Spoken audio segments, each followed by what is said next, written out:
In the late 70s, a sci-fi movie came onto the scene that was unlike anything we had seen before. It told the story of a plucky band of rebels with humour and drama in a way we had never seen before. It established Princess Leia, Luke Skywalker, Han Solo, and Lumpy the Wookiee as household names. I'm referring, of course, to Star Wars: The Holiday Special. Oh, fucking hell. Join us tonight as we look at the movie's production, as well as special guest interviews with those involved, and you, the fans, to discuss its legacy and its place as the greatest of the Star Warses.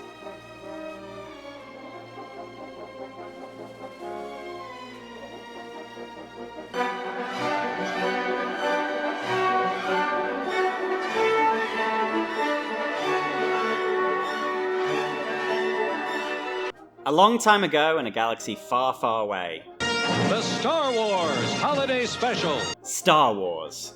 Are there any more exciting words to see on a screen except for "You are not the father" during that particularly messy custody battle with my ex Sheena? In 1977, George Lucas gave us a new hope, and while he worked on Empire Strikes Back, a ragtag group of writers and directors were working on Star Wars: The Holiday Special. In the 1970s, variety shows like Donnie and Marie, Hee Haw, and The Muppet Show were burning up the airwaves.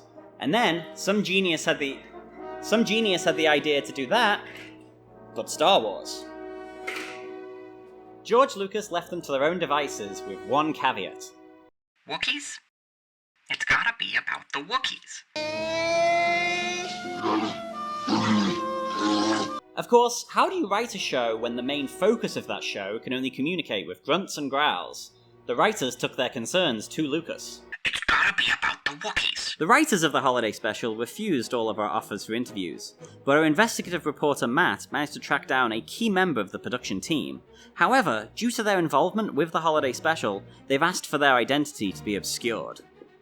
So, John, during your time on the production, it was your job to keep the creative juices flowing. So, could you tell us how you did that?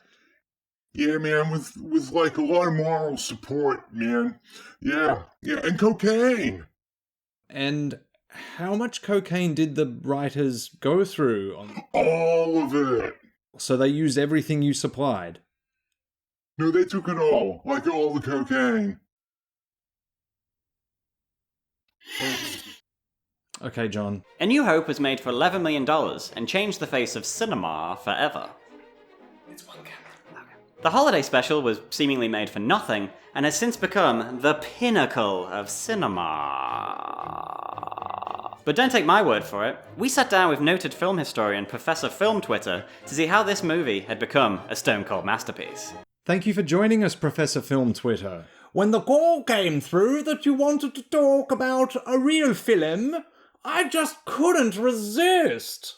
And what is it for you that makes this movie such a success?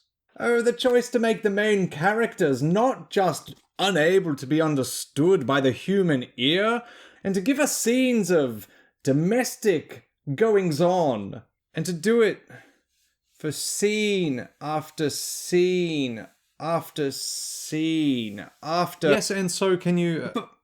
After scene after scene after scene. Ew, girls. Most of us watch objectively bad film. Sorry, I meant film. So, you know, we don't get the nuance. Not all of us, you know. Indeed, Film Twitter, indeed.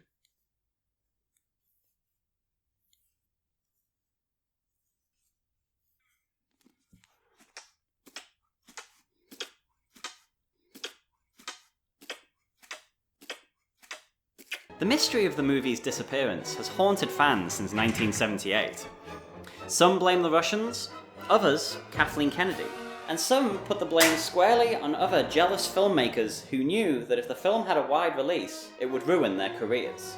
The first time I saw the Holiday Special, I knew that Hollywood was never going to be the same, and that I would have to take credit for faking the moon landing if I was ever going to work in film again. And it's not just older, deader filmmakers. Christopher Nolan also felt the cold beneath the shadow of the Holiday Special. Oh, yeah, Interstellar was my attempt to do a stealth remake of the holiday special, but in the end I couldn't find the magic, that they had in 1978, so I don't know, I made a floating library with ghosts or something. Chewbacca's journey through space to get back to his family for Life Day harkens back to the heroes of antiquity, like Odysseus, Gilgamesh, and the 2 dogs and a cat from Homeward Bound. I know your family's waiting. Chewbacca is heading home for Life Day, or Space Christmas, but is blocked by an Imperial blockade, here represented with the cinematic masterstroke of taking footage from A New Hope and using it again.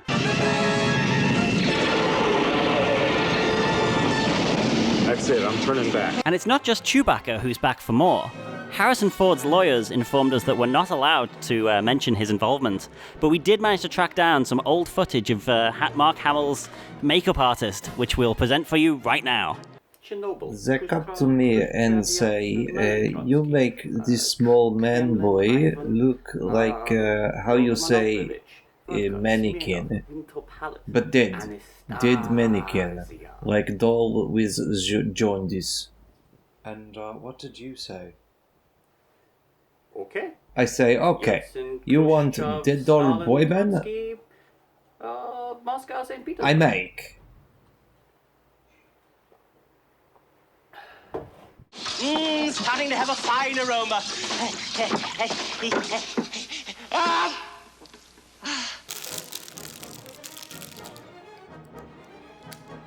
Oh, hello there.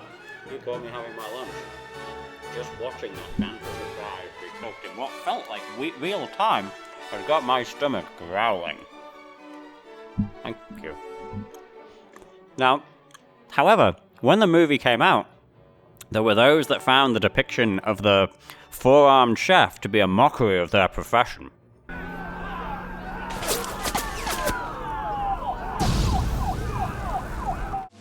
I do mean Happy Life Day.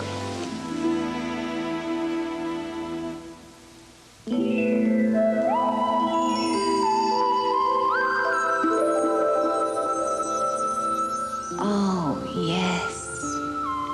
I can feel my creation. I'm getting your message. Are you getting mine? With Star Wars The Holiday Special, Star Wars finally had its missing ingredient. Softcore mind porn. In his review, noted critic Roger Ebert commented that the holiday special... The movie managed to find the true humanity within the beast that was the Wookiee. The key to unlocking his humanity was to show Chewbacca's father watching porn. We spoke to a member of the production team who asked to keep their identity a secret about this element of the special. They wanted something for the dads, and I said, fine, but the nookie has to be about the Wookiees. And now a word from our sponsors. Believes in one simple idea: to continue to design, build, and service home appliances the right way, with pride. Girls, I bought a lot of underwear for my man. Welcome back.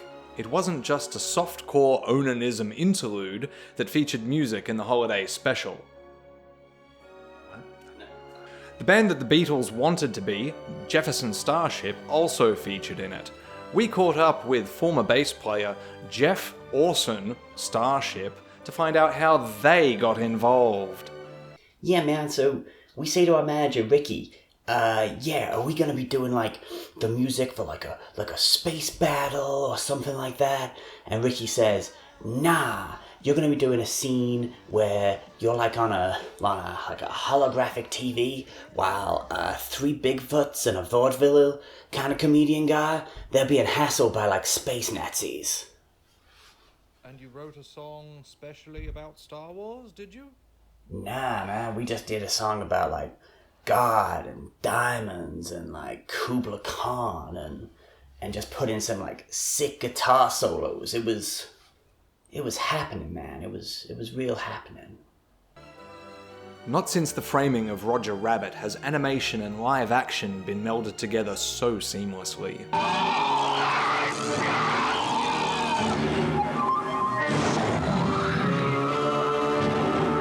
What is it, Master? To talk about it, we spoke to the director of the animated intersection.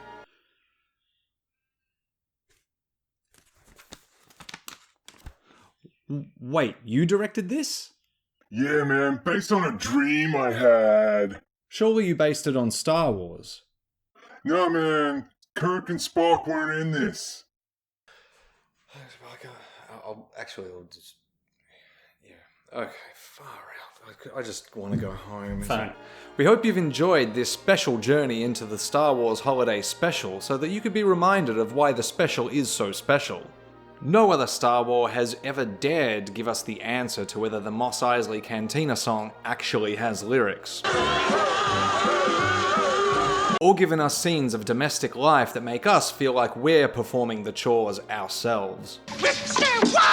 This is a high watermark that Star Wars may never reach again, although it would be very interesting to hear Adam Driver singing Life Day songs.